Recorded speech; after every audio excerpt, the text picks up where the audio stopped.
how does the resurrection in my veins There's a part junior go? one and a senior one below. Because so many people wanted to be in choir. So now there's like 4 choirs. Goodbye, yesterday. There's like a The one you don't have to Spirit of audition the for, Lord is and then the upon other 3 you me. audition for. But one is junior years and then one is senior years. People, we're going live. 5 years. We're going live. Yeah. Yeah, slay.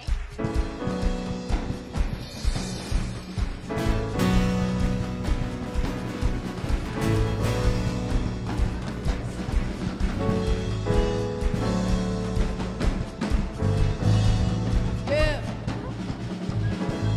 Ha?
Hello, good afternoon po sa ating lahat.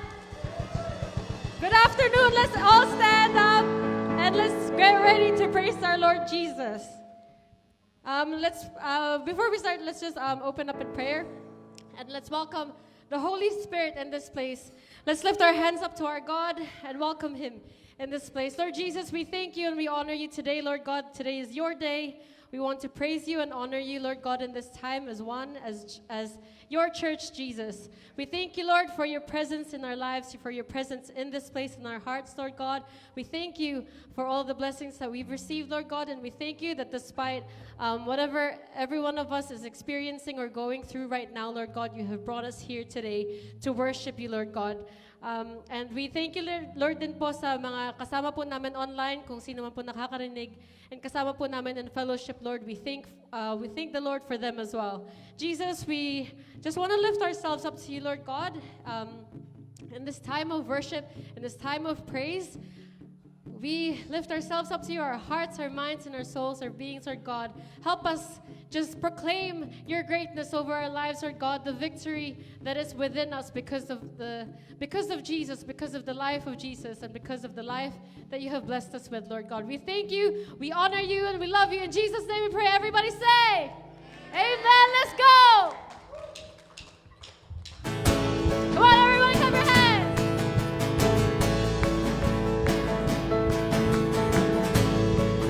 Let's say goodbye to yesterday.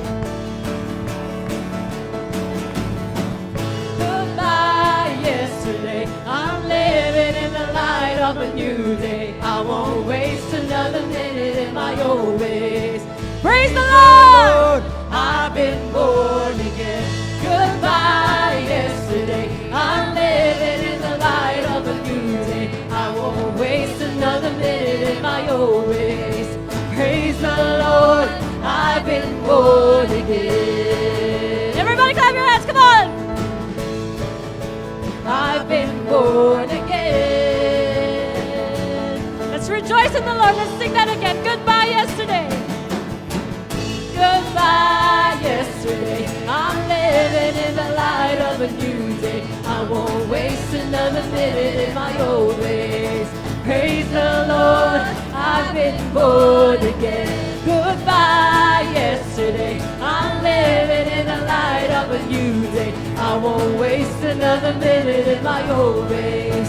Praise the Lord, I've been born again and again and again and again. You rescued me out of the mess I was in. Traded my sorrow for something to sing. Now I'm dancing on the grave that I once lived in.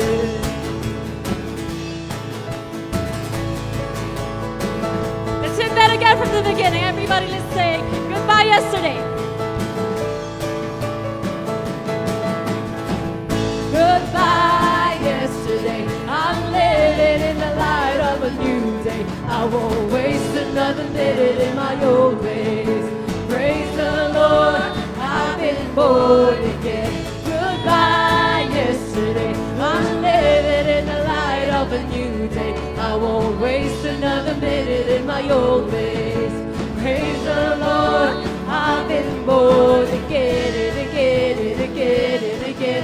You rescued me out of the mess I was in. You traded my sorrow for something to say. Now I'm dancing on the grave that I once. Again, again and again and again and again. You rescued me out of the mess I was in. You traded my sorrow for something to say. Now I'm dancing on the grave that I once lived in.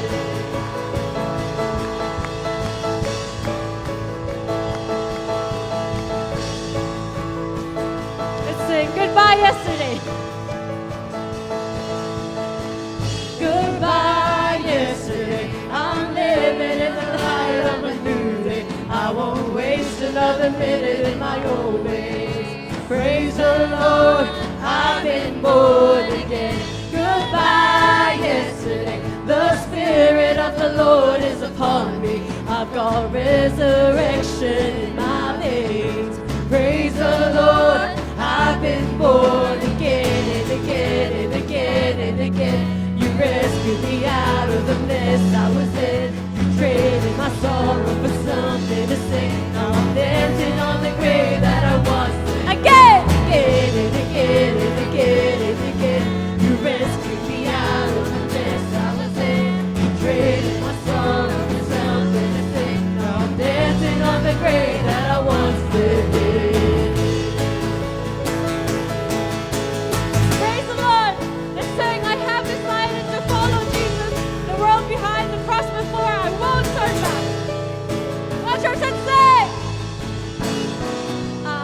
have decided to follow Jesus. The world behind, the cross before, yeah, I won't turn back. I have decided to follow Jesus. The world behind, the cross before, yeah, I won't turn back. I have decided to follow Jesus. The world behind, the cross before, yeah, I won't turn back. I have decided to follow Jesus. The world behind, the cross before, yeah, I won't turn back. I won't turn back. I won't turn back. The world behind, the cross before, yeah, I won't turn back. I won't turn back. I won't turn back. The world behind, the cross before, I won't turn back. Again and again and again, you rescued me out of the mess I was in. You traded my sorrow for something to sing. Now I'm dancing on the grave that I once lived in. Again and again and again and again, you rescued me out of the mess I was in. You traded my sorrow for something to sing. Now I'm dancing on the grave that I once lived in. Hallelujah! We praise you, Lord. We praise the Lord. We've been born again. Jesus, Jesus, we praise you. Lord, you are the reason we are here as we open up this new month. We start with our new theme, Lord God. We want only our focus to be upon you. For you deserve all the glory and the praise, all the love, Lord God. Go on, church, and sing our next song. What is this love given to us? To save my life, the selfless sacrifice. The cross prevails. Okay, go on, let's sing. What is this love?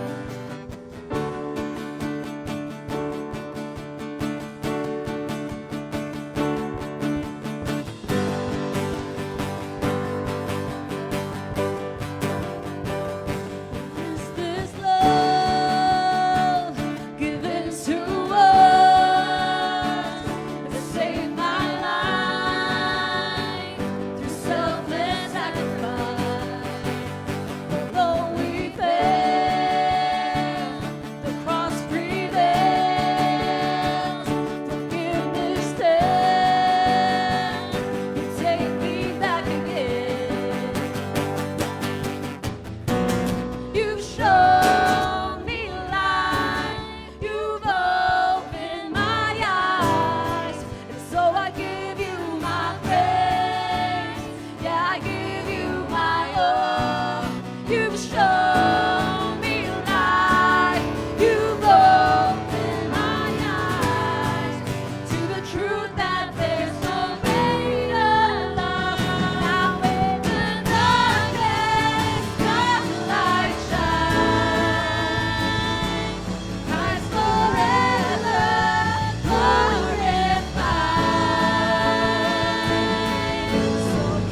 'cause it's all for you.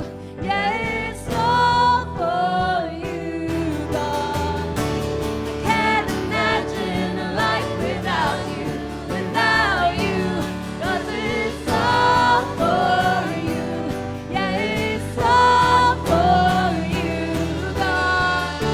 I can't imagine a life without you, without you, 'cause it's all for you.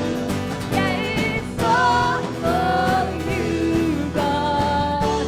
I can't imagine a life without you, without you, 'cause it's all for you. Yeah, it's all for you. Now in the darkness, God's light shines.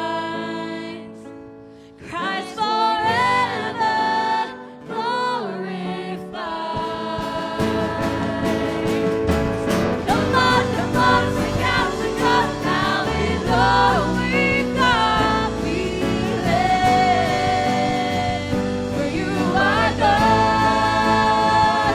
We live, for you are God. We live, for you are God. We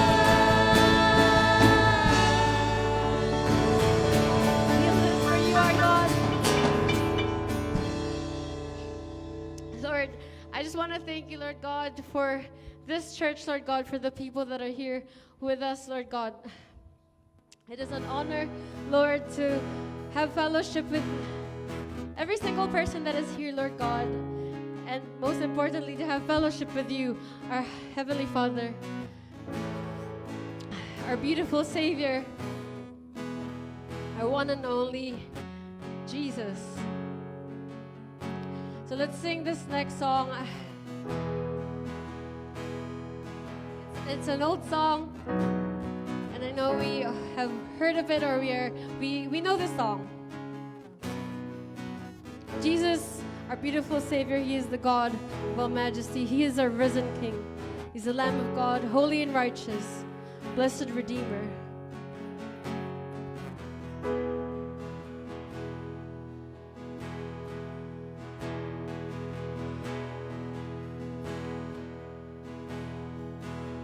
Sing.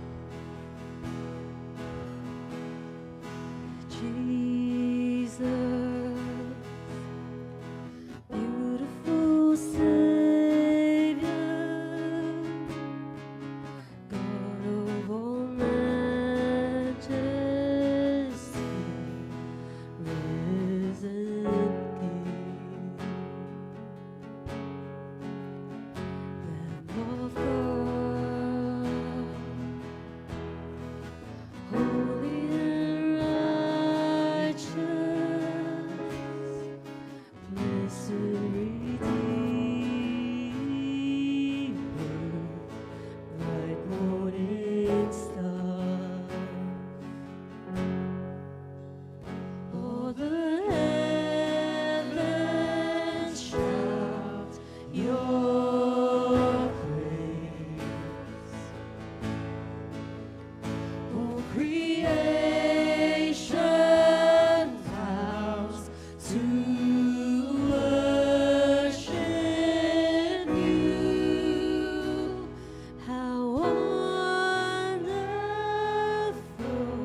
tonight, let's prepare our hearts to partake of the Lord's Supper. Hindi po, ihanda po natin ating po mga puso sa paghihibahagi po natin sa Lord's Supper. Let's continue to close our eyes and let's give our praises to the Lord sa ginawa po niya sa krus ng Kalbaryo. Sige po. Let's call Brother Jared. Sige po. You know, bago po i-distribute po ang mga elements po na ito, the Word of God says, sabi po ng salita po ng Diyos in 1 Corinthians chapter 11, "For I received from the Lord what I also delivered to you, that the Lord Jesus, on the night that He was betrayed, took the bread, and when He had given thanks, He broke it and said, 'Take it, this is my body, and it's broken for you. Do this in remembrance of me.'" Praise God.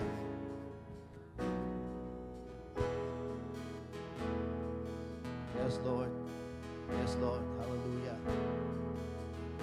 Sige po, let's continue to worship our God.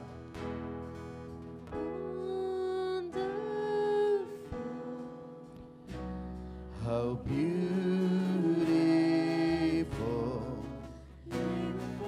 every name.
Praise God. Praise God. Alam niyo po, every time we take communion or the Lord's Supper, we're activating that life. We're plugging into God's power. Kumukonekta po tayong palagi sa kapangyarihan po ng ating pong Panginoon. Again, the Word of God says, "And when He had give thanks, He broke it and said, 'Take it, this is my body, which is broken for you. Do this in remembrance of me.'" Kainin po natin ang tinapay.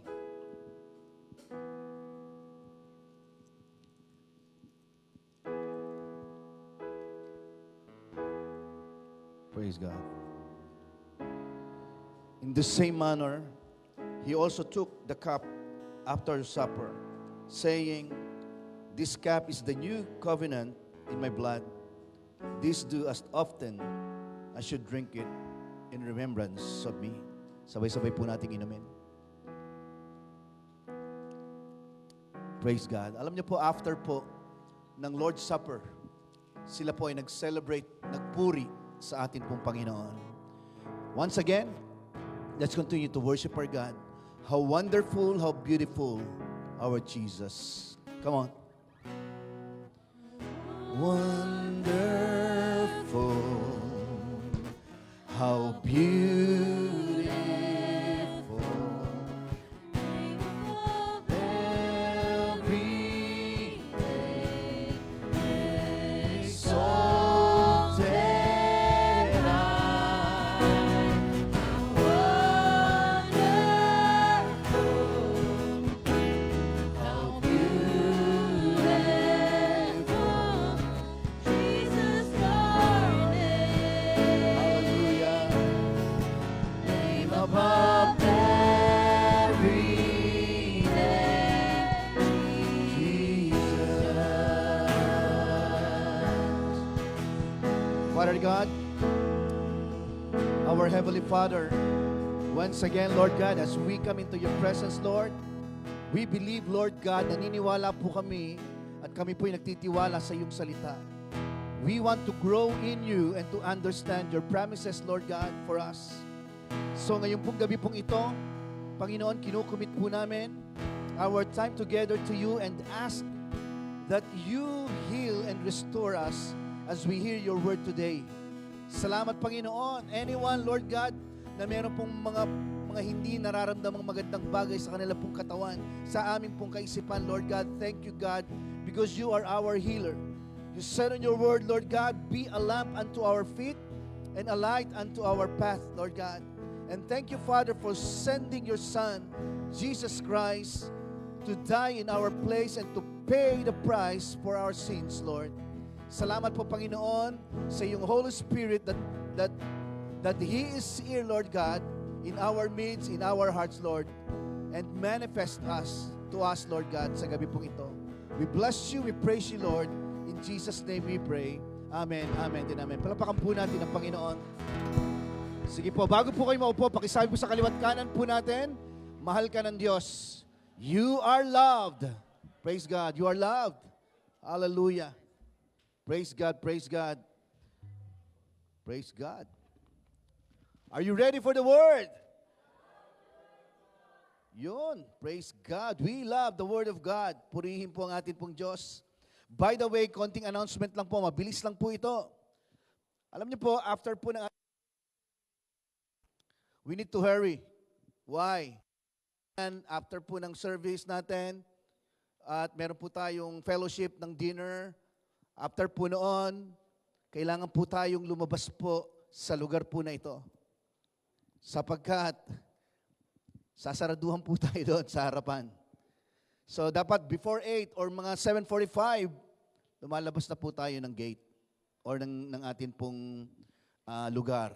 So, kailangan po nating magmadali, pero I believe with all my heart na hindi po kinakailangang mag-suffer po ang salita ng Diyos sapagkat ito po ang pinaka-importanting bagay sa ating pong lahat. Amen. Okay, praise God. By the way, our theme for this month is all about Jesus-focused. Yan. Let's say Jesus-focused. Yan, praise God, praise God. Sige po, itutuloy po natin ang patungkol po sa ating pong theme and title po na Jesus-focused. Okay, again, ulitin ko po, our theme for this November is centered around being Jesus-focused, guiding our thoughts, actions, and our hearts throughout this month. Okay? So, let me give you a little background po for this topic po ng Jesus-focused. Okay? So, maganda po ito sapagkat naniniwala po ako na ito po ang pinakauna na kailangan po nating mangyari sa buhay po natin bilang mga anak po ng Diyos. Okay? So, yung mga bata po natin, medyo nawawala po sila. So, nagtatago na naman po sila doon sa bahay-bahayan. Okay. So, hinahanap po sila siguro ng teacher natin. Tinuturo ko kayo, andun po sila. Okay. So, okay. So, again, let me give you a little background on the message of Jesus-focused. Okay. So, again, when we say focus, mga kapatid, it means, sabi natin last Sunday, sige po, tingnan po natin ang mga ibig sabihin, to bring into sharpness and to clarify. To adjust the eye to a particular point or range. To be set, to be fixed. So, ibig sabihin, focus means setting or fixing your attention. Okay? It's simply what you are looking at constantly. Ibig sabihin po, ito po yung palagi na gustong-gusto po nating tingnan. Yung gusto po nating palaging ituon ang atin pong mga kaisipan sa mga bagay po na ito. So the Bible tells us, mga kapatid, tingnan niyo po ito, that Jesus is the Word. Let's say Jesus is the Word. Okay. And because Jesus is the Word, when we look to the Lord, mga kapatid, He reveals different aspects of Himself that impact our lives. Maganda po itong pinag-uusapan po natin ngayon pong gabi pong ito. At dahil po focus ang pinag-uusapan po natin, Dahil focus ka, naniniwala po ako na dahil focus ka, nakatingin ka sa Diyos, hindi ka magpapaapekto sa mga bagay o mga taong hindi parehas ng iyong pinaniniwalaan. Amen. So yun po yun. Gusto ko po idiin yan. Dahil mas naniniwala po tayo at umaasa po tayo sa Diyos na nakakaalam ng may hawak ng lahat ng mabubuting bagay sa buhay mo. Amen. Okay? So, always remember mga kapatid, what we focus on becomes the most important thing in our lives. That's why, Hebrews chapter 12, mga kapatid, or chapter 12 is really important and deserves our attention. Okay? So, napakahalaga po nito. So, balikan po natin yung Hebrews chapter 12 verses 1 and 2 na tatalakayin po natin ngayon pong gabing ito. Okay?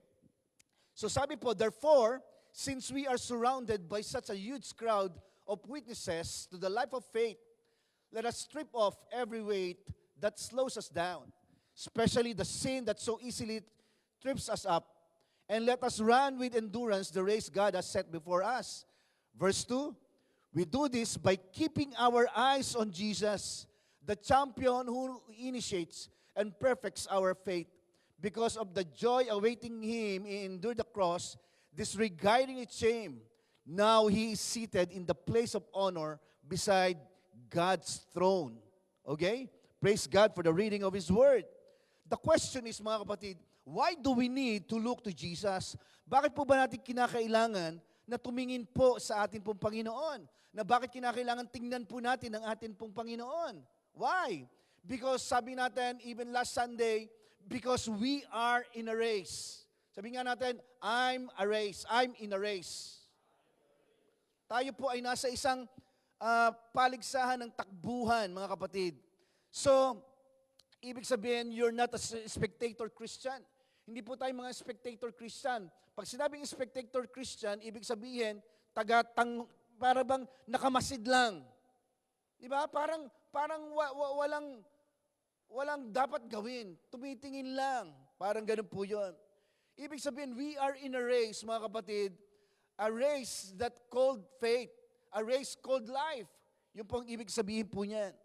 But the good news is, mga kapatid, hindi po ito pabilisan. Okay? Hindi po ito pabilisan. Kailangan mo lang tapusin ang laban.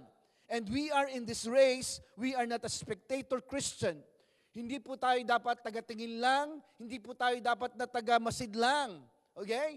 Kasi pag tagatingin lang po tayo at tagamasid lang, marami po tayong makikitang hindi maganda sa atin pong paningin. Tama o mali? Okay.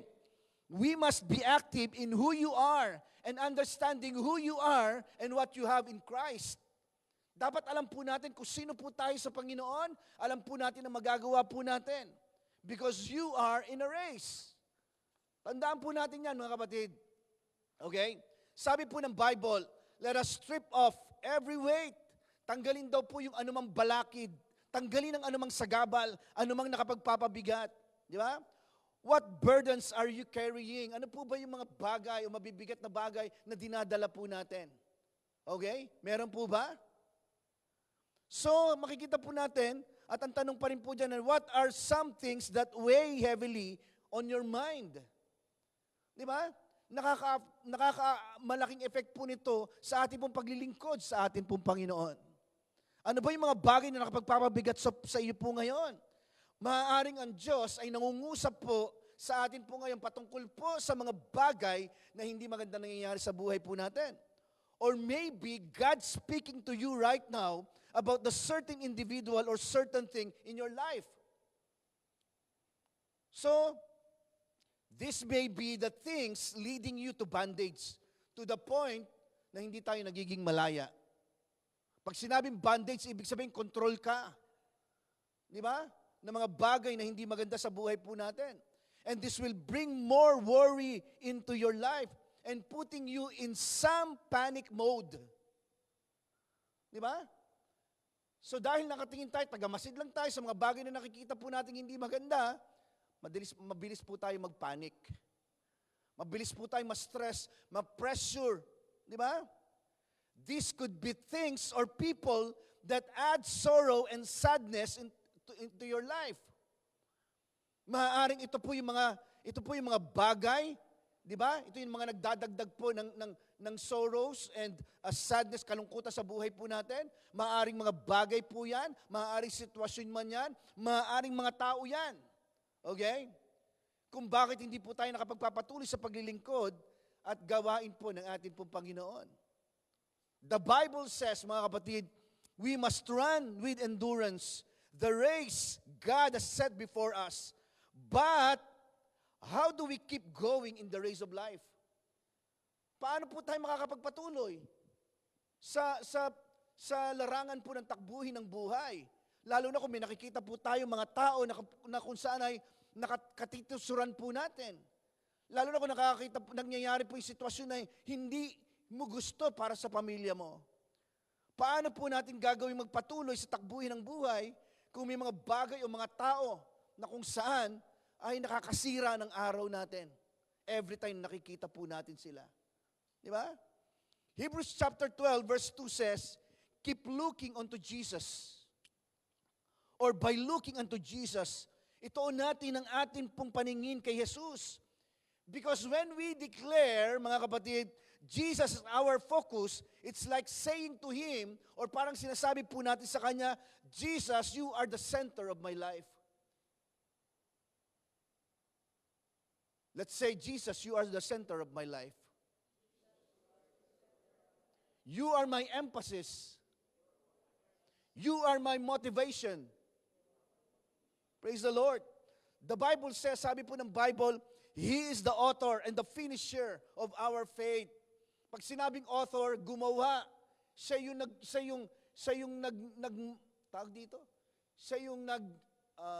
muestra. Di ba?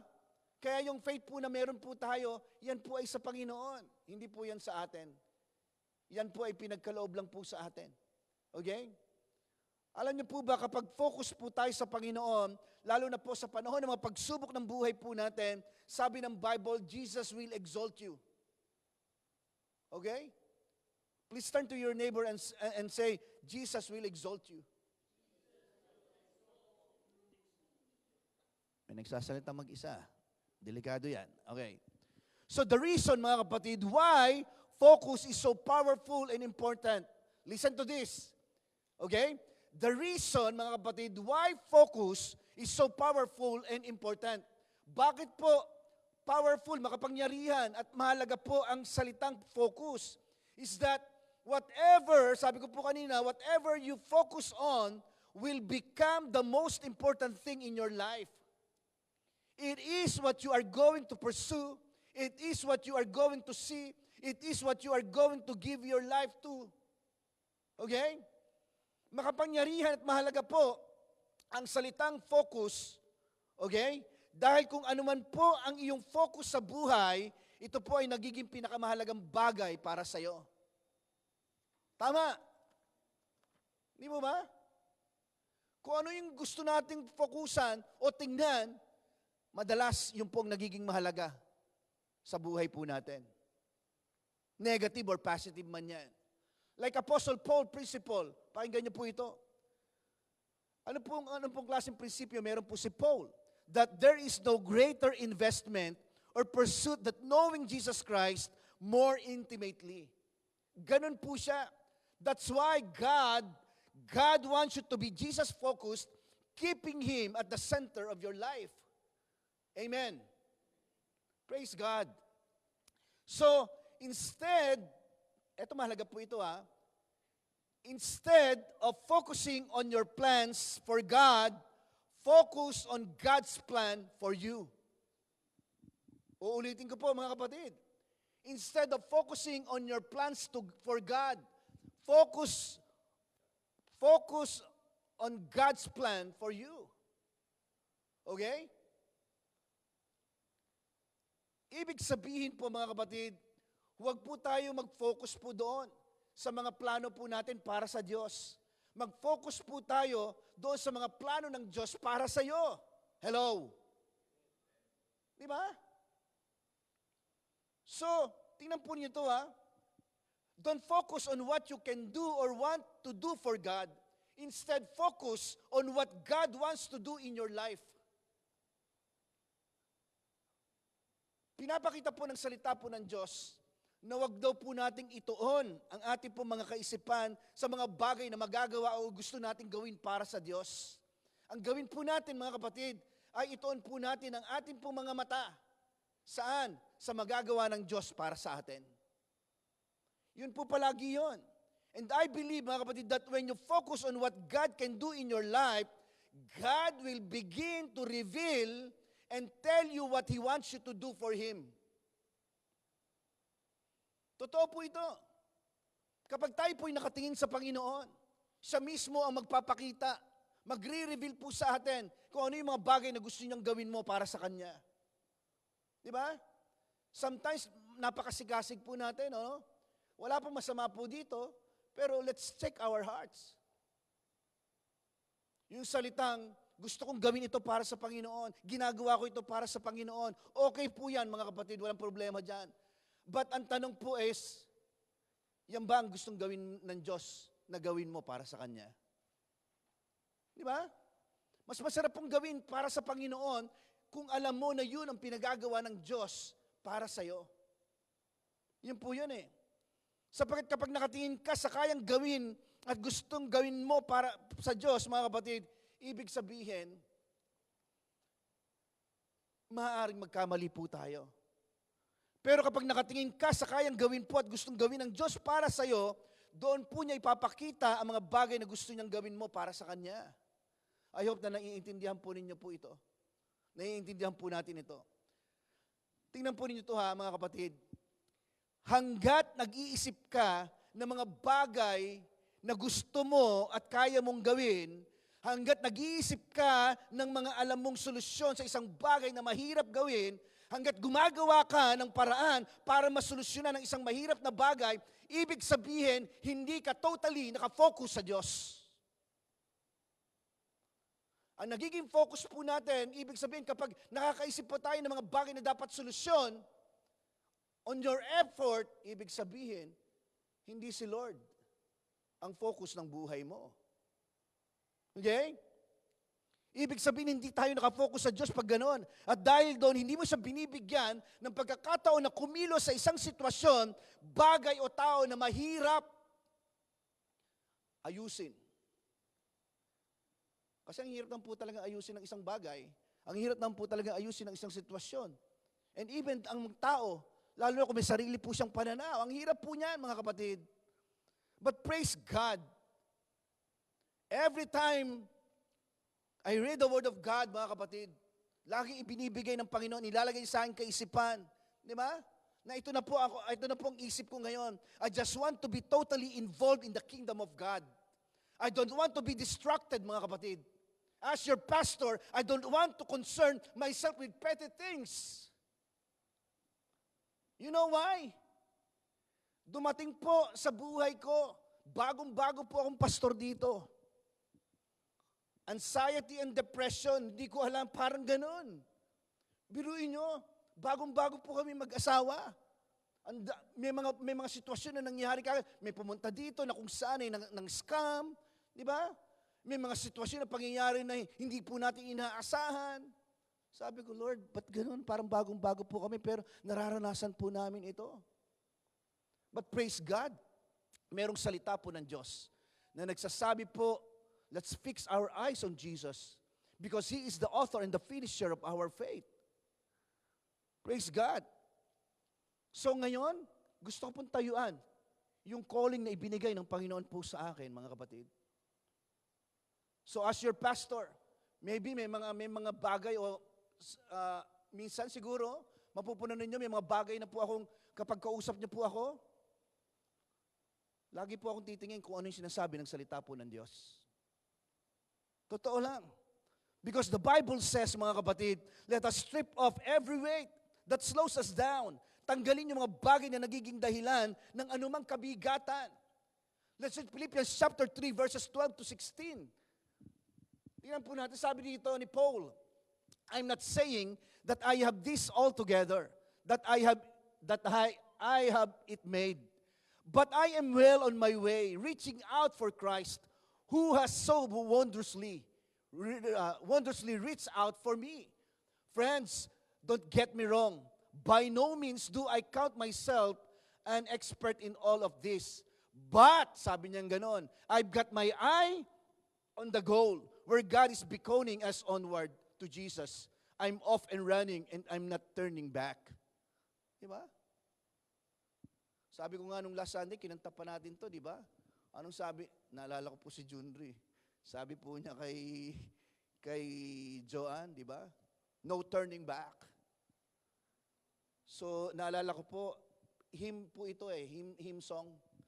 Nagsasabing, ano yun? Sabi ng song ay, no turning back, no turning back. Pero may simula yun, nalimutan ko So, yun po yun. Okay, praise God. Yun po sabi ng Philippians chapter 3 verses 12 to 16. I believe, mga kapatid, pakinggan niyo po ito Ito po yung inilalagay, impression ni Lord po, inilalagay po niya sa heart ko po ito. I believe that before this year ends, mga kapatid, and especially next year, lagi niyo po maririnig po sa akin ito. I believe with all my heart, God has prepared great things for us. Palakpakan po natin ang Panginoon. Totoo po ito. But, meron pong but, mga kapatid. Listen to this. It all depends on what we're looking for. Depende po ito sa kung sino at ano ang tinitingnan mo. Okay? Makikita po natin yun. Mararanasan po natin yan.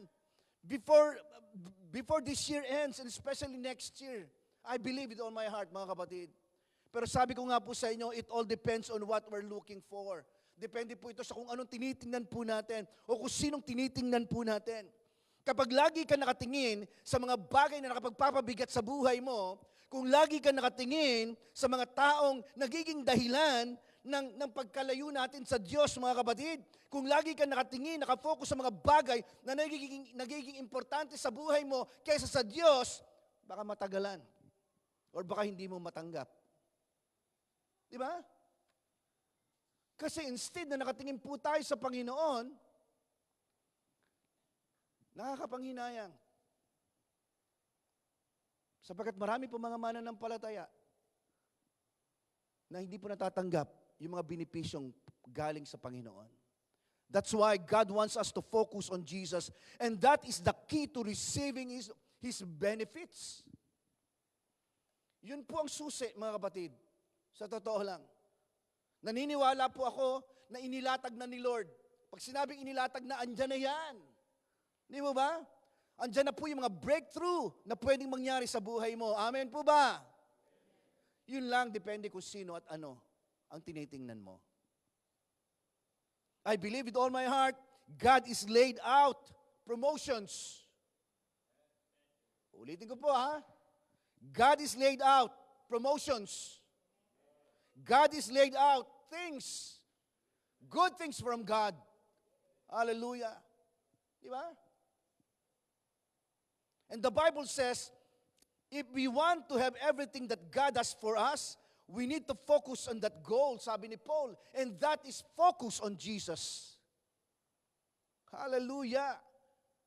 What did the Apostle Paul say? Ano sabi ni Pablo? If any of you have something else in mind, sabi ni Paul, something less than total commitment, God will clear your blurred vision. You'll see it yet. Grabe, no? And in verse 16, sabi niya, now that we're on the right track, let's stay on it. Grabe, si Paul na nagsabi nito, Ang sarap nito. I-post sa Facebook. Di ba? Yung sabi ni Paul, not that we're on the right track. Let's stay on it. Sabi nga natin sa katabi natin, please turn to your neighbor. Pakisabi, let's stay on it. Praise God. Meaning, ibig sabihin po niyan, don't get distracted, focus on Jesus. Okay? Remember, mga kapatid, focusing on Jesus helps you stay on track and avoid distractions. Totoo po 'yun. Kapag ikaw ay tumatakbo, tingnan niyo po ninyo 'to Ano po ang mas mahirap? Starting line, yung mga tumatakbo, mga athlete, mga runner. Starting line. Gitna o finish line. Ulitin ko po Anong mahirap? Starting line, middle, or the finish line?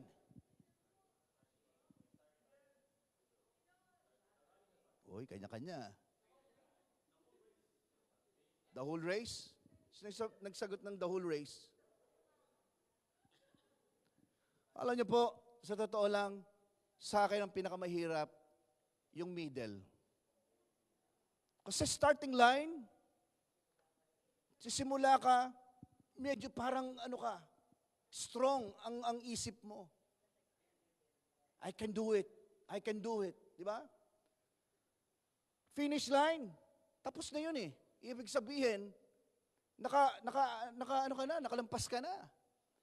Pero at the middle, mga kapatid, ang dami mo iniisip dyan kung tutuloy ka pa o hindi na. Di ba? Dahil sa hirap ng takbuhin sa gitna, kapatid, iisipin mo palagi, magkukwit ka. Parang ayaw mo na, but praise God. Sabi ko nga po sa inyo, wala po tayo sa sprint na takbuhin. Kasi yung sprint, tatakbo ka ng pinakamabilis, kailangan mauna ka. Pero tayo po, kinumpara po tayo saan? Sa marathon race. Marathon race kasi, tatakbo ka lang, sometimes pwede ka maglakad. Kailangan lang tapusin mo ang laban. That's our race sa ating pong Panginoon, mga kapatid. Yun po yun.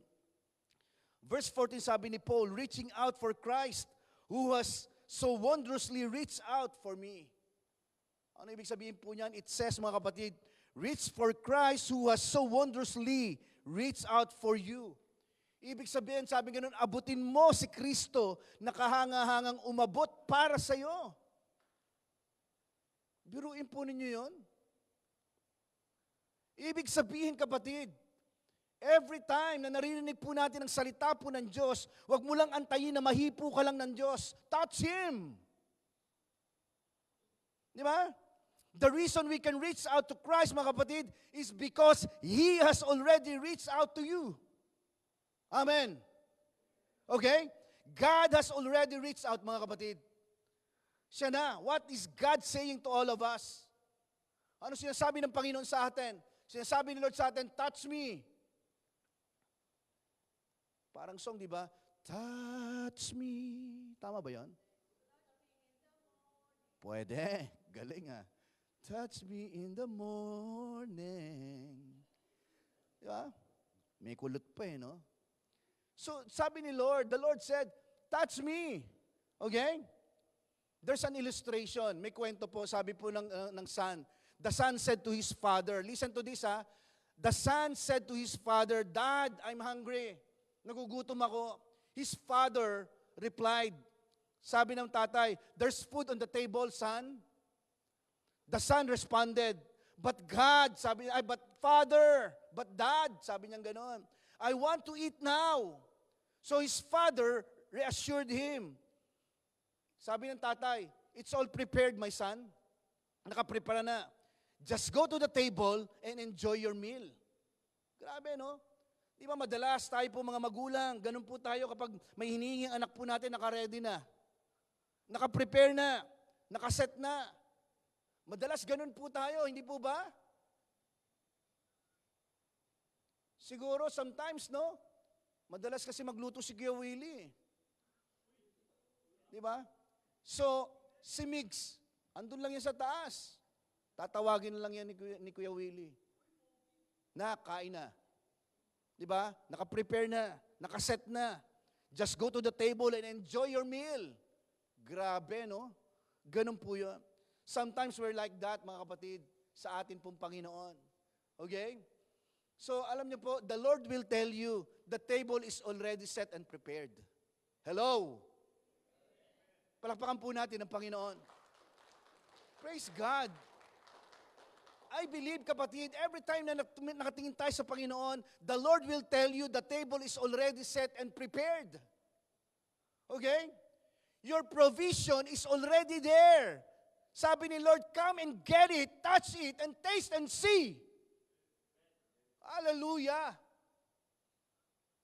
Maybe some of us here, may mga plano tayo for next year, para sa sarili natin, personal. Praise God. I believe na may magandang plano ang Diyos sa buhay mo. Paulit-ulit nating naririnig yung word of God sa Jeremiah chapter 29 verse 11. For I know the plans I have for you, declares the Lord. Plans to prosper you and not to harm you. Plans to give you hope and a future. Praise God. Di ba? At lagi natin itong tinatanggap sa buhay po natin. Dahil alam natin na yun ang plano ng Diyos. Uulitin ko po mga kapatid, your provision is already there. Come and get it. Sabi mo sa tabi mo, turn to your neighbor, left and right, come and get it. Touch it. And taste and see. Once again, let's give the Lord a clap offering. Palapakan po natin ang Panginoon. Kapatid, alam niyo po habang sasalita po ako dito, there's an impression from God, from the Lord. Pakinggan niyo po ito ha. Maybe some of us here, uulitin ko po ha, may mga plano po kayo for next year. Just grab it. Just grab it. Get it. I believe you will touch it and taste and see. Makikita po natin yan. Maniwala po kayo. Para po sa yung personal na buhay, for your family. Amen. Pero kaya lang kapatid, it depends mga kapatid eh. Kung anong tinitingnan mo at kung ano ang ating tinitingnan, kung sinong tinitingnan mo. Yun ang importante. Na hindi ka na-distract sa mga tao, sa mga nakikita po natin, nababasa po natin. Di ba? No. Tingnan po nito ha. Did you know that we can read in the New Testament? Tingnan po nito, that we can touch Jesus anytime, anywhere. Wow. He is available, mga kapatid. He is there. Luke chapter 24, verse 38 to 40. Tingnan po natin po ito. Let's read the word. Sabi niya, why are you frightened? He asked. Why are your hearts filled with doubt? Look at my hands. Look at my feet. Kasi namatay po ang ating pong Panginoon, nabuhay siya. You can see that it's really me. Touch me and make sure that I am not a ghost. Because ghosts don't have bodies as you see that I do. Tama-tama po pala, no? Month of November ngayon, no? Okay, tingnan nyo ha. As he spoke, he showed them his hands and his feet. Okay. Ito pong time na ito, this is the time, mga kapatid, when Jesus was still here on earth. Okay? Yun ang sabi po niya. So Jesus' disciples were afraid because they thought Jesus' body had been stolen. So they hid. Kasi akala po ng mga disciples po ni Jesus ay ninakaw po yung kanyang katawan. Hindi po ba? Tapos nagtago po sila eh. Kasi hinahunting po sila ng mga soldiers. Ito ang tanong mga kapatid. Why did Jesus tell them that, look at my hands, look at my feet? Bakit po kaya? What he means here is, sabi niya gano'n, look at my finished work. Yung pong ibig sabihin, tingnan nyo aking ginawa, look what I did. Look at what I did for you. Tingnan nyo, ang aking mga kamay, tingnan nyo, tinapos ko para sa'yo. Di ba? The Lord said, sabi ng salita po ng Diyos, He is with you, so do not fear. Huwag po tayong matakot. Maaaring may mga nangyayaring hindi maganda sa paligid po natin, but praise God, tayo po ay mga anak ng Diyos. Kahit sa mga trabaho po natin, kapatid, I believe yung favor ng Diyos kasama mo. Di ba? Sa paghanap mo ng trabaho, the favor of God is there. Sa mga solusyon, sa mga problemang dumadating sa buhay po natin, di ba? Naandyan po ang ating po Panginoon. Stand firm in His word and claim the blessings that are yours. Huwag po tayong matakot. Siya po ay nasa atin, mga kapatid. Hawakan po natin ang Panginoon sa pamamagitan po ng Kanya pong salita.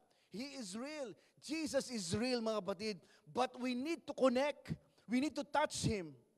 Again, balikan po natin, Hebrews chapter 12, verse 2. Dito po ako magtatapos. Sabi niya, we do this cash. Okay, sorry.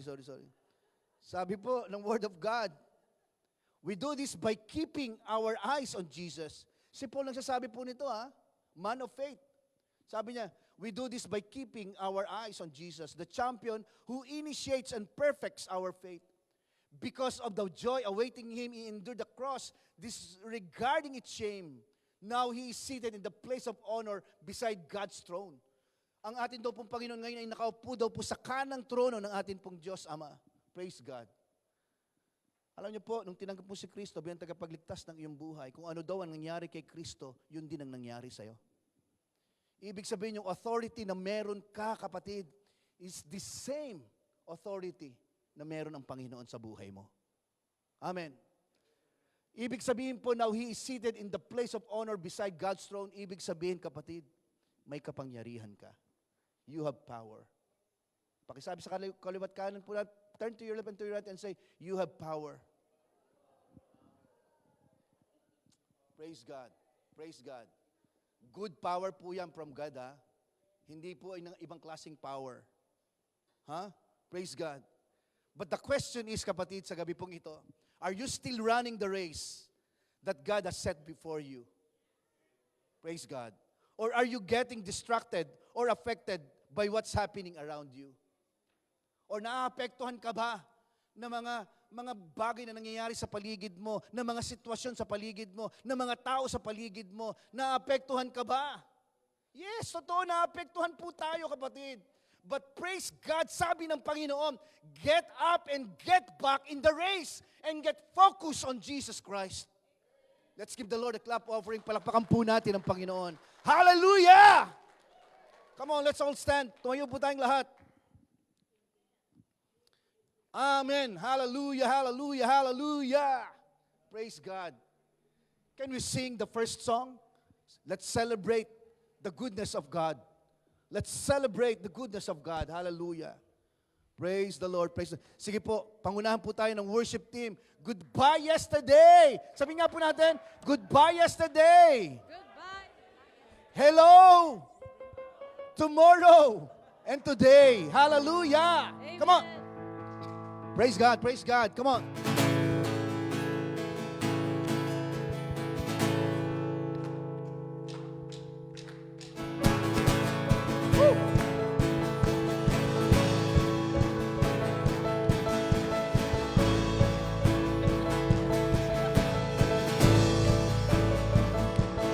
Say goodbye yesterday. I'm living in the light of a new day. I won't waste another minute in my old way. Praise the Lord, I've been born again. Goodbye yesterday. I'm living in the light of a new day. I won't waste another minute in my old way. Praise the Lord, I've been born again.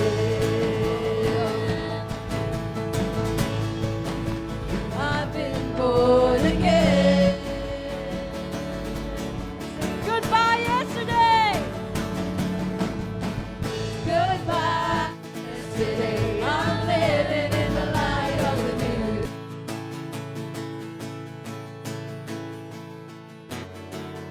Lord, I've been born again. Goodbye yesterday. I'm living in the light of a new day. I won't waste another minute in my old ways. Praise the Lord, I've been born again. Hallelujah. Rescue me out of the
tonight, mga kapatid, lagi po nating alalahanin po yung atin pong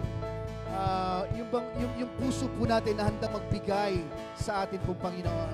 So sabi po ng Word of God, tingnan po natin in Proverbs chapter 11, verse 25. Sabi po ng salita po ng Diyos, Proverbs chapter 11, verse 25, the generous soul will be made rich, and he who waters will also be watered himself.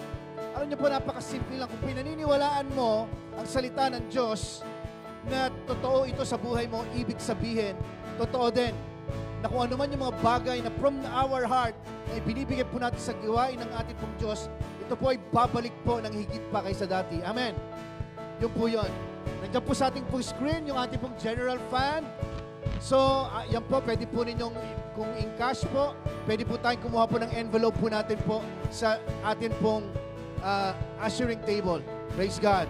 So, in some hour announcement po, tingnan po rin to ha, gusto pong, bago po tayo magpatuloy, announcement po,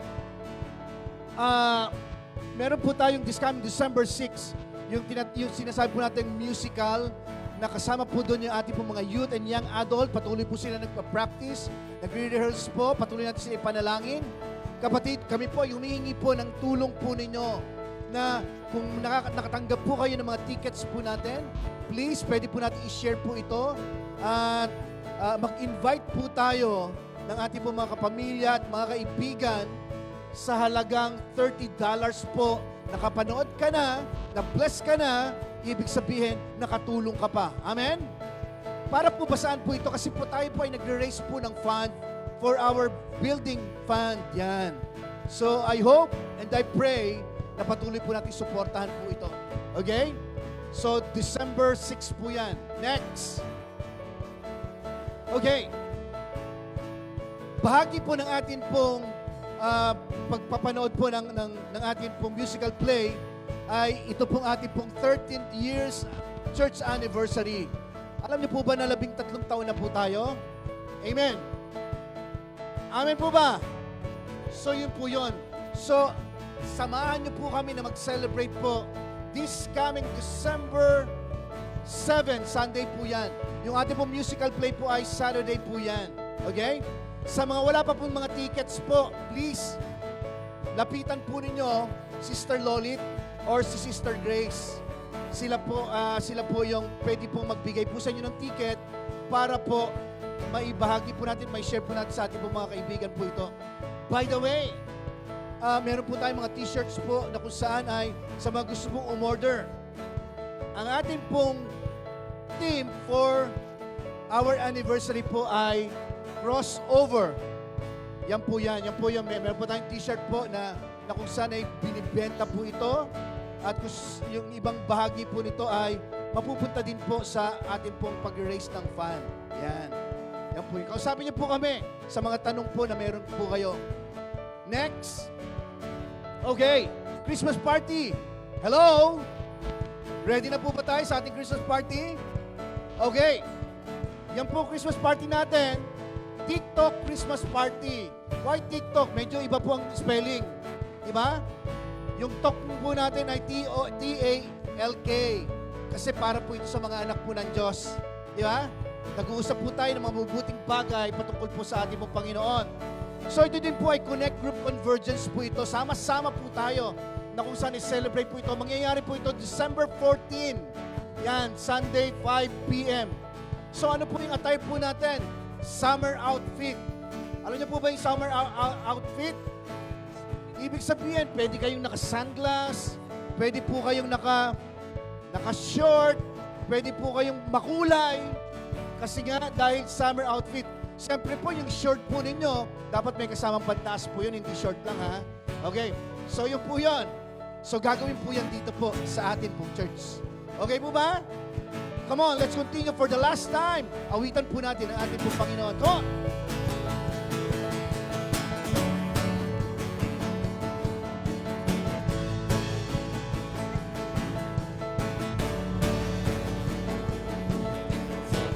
Goodbye, yesterday. I'm living in the light of a new day. I won't waste another minute in my old days. Praise the Lord, I've been born again. Goodbye.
Pwede mo ba? Let's lift our hands to the Lord.